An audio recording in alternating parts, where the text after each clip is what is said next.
How to download Netflix and Mac. Now let's get right into the tutorial. Firstly, go ahead and open App Store on your Macbook. Now here, if you search for Netflix application, you will not see the official Netflix application anywhere. So go back and open Google Chrome.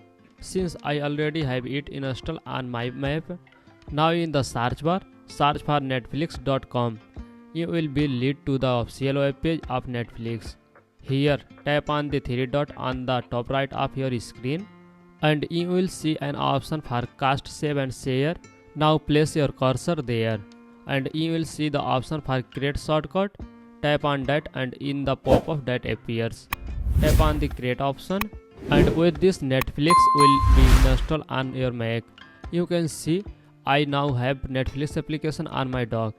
You can copy it to your desktop if you want, and if not, you can also open the app from your launchpad, or you can download Netflix on your iPhone from the App Store directly and use AirPlay or a screen mirroring app to watch on your Mac. So this is how you can download Netflix on Mac. If you find this tutorial helpful, please give it a thumbs up, subscribe to our channel for more tutorials. Thanks for watching and I will see you in the next video.